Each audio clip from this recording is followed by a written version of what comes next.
The Swinchock Show.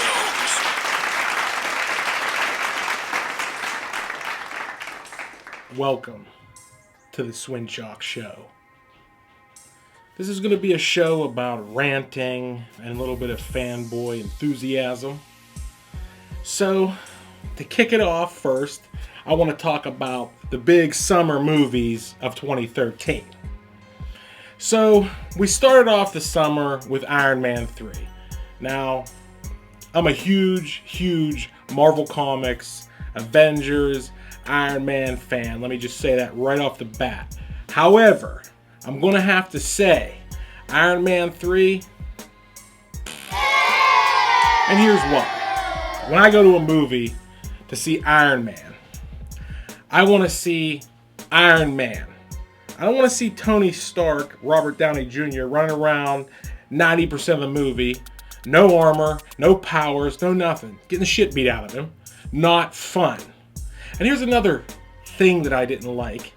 Every movie in the cinematic universe so far has gave us a little something extra at the end.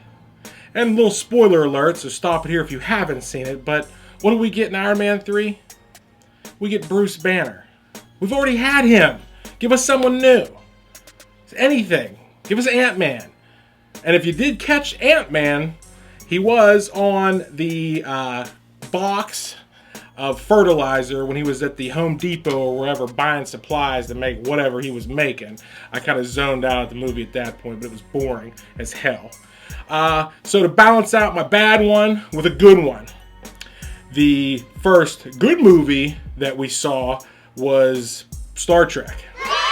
Not a Trekkie. Not a Trekkie at all. However, the new J.J. Abrams reboot, phenomenal. It was jaw-dropping, had a great time. I even liked the last one, and I hate Star Trek. And all it really did was make me excited to see what this guy's going to do with the Star Wars franchise. Next good movie we saw this summer was Fast and Furious.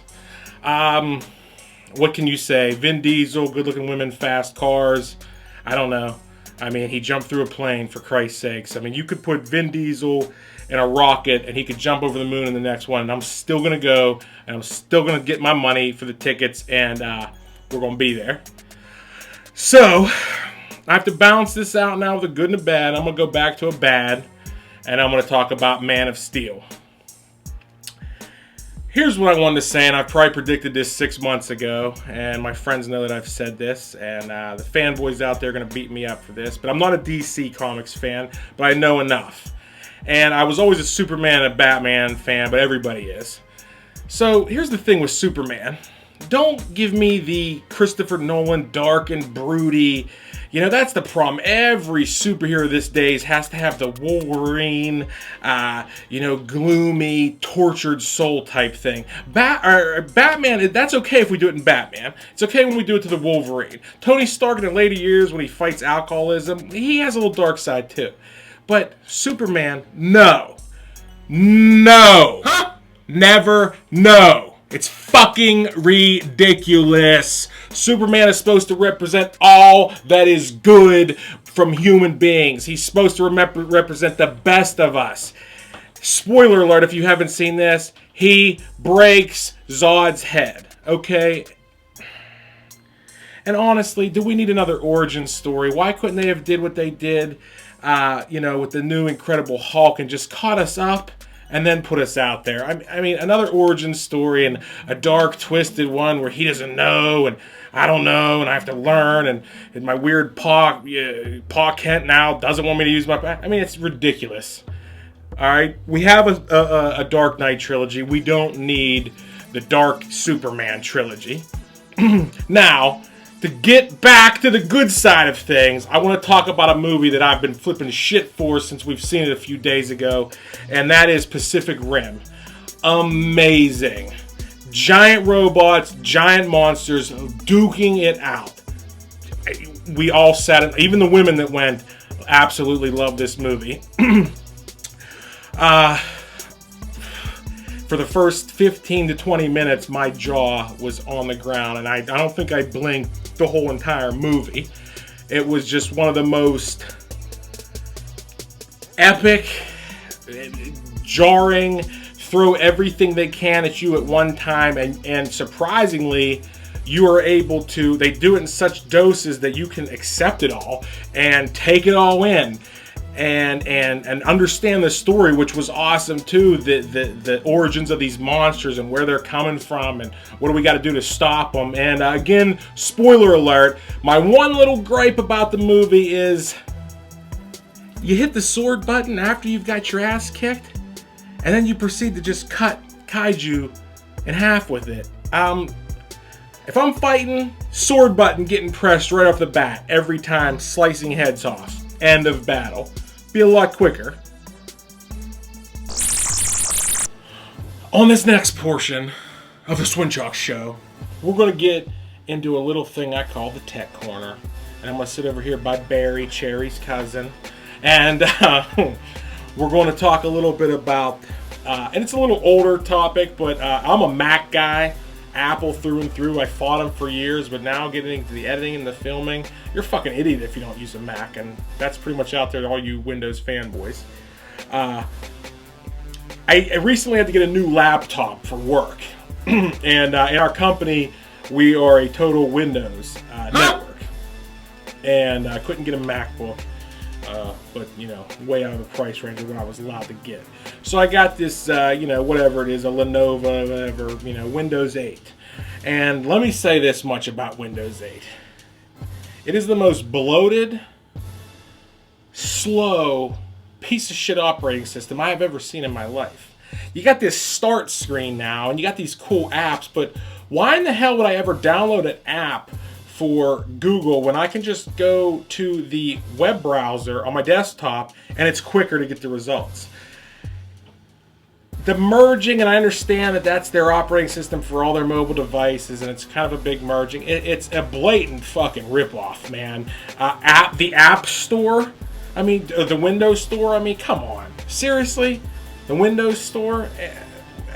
How in the hell do people get away from blatantly stealing off of something ingenious as Apple? And if someone dare says Android made the first App Store, read a fucking book.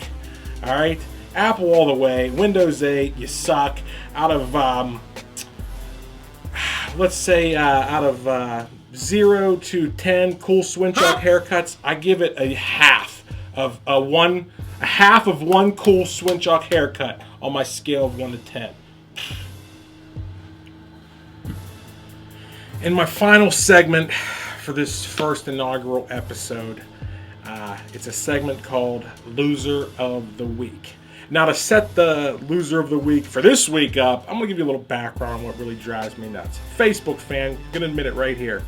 I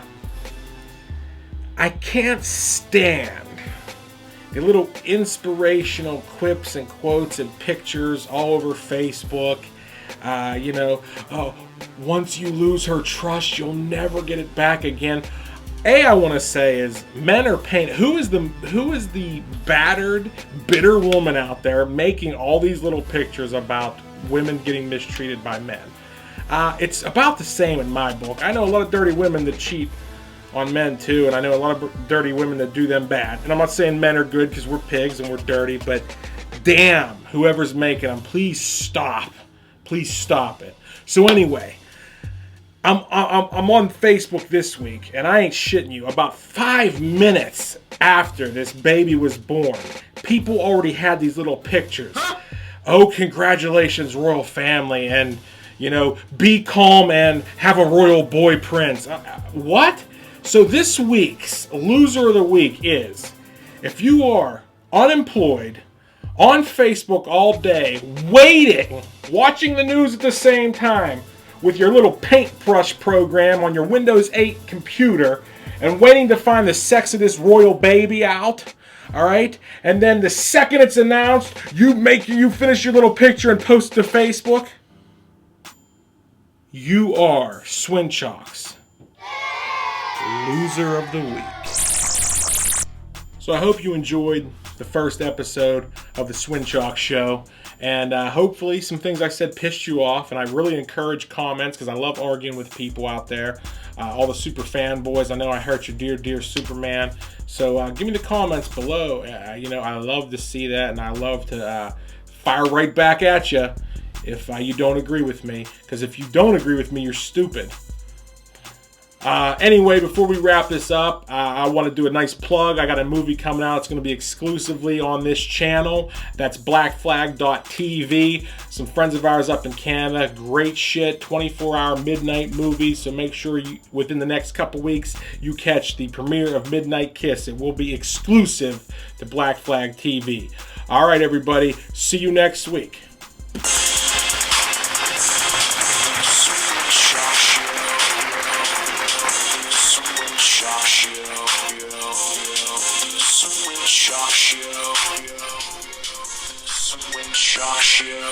Swinchock Show.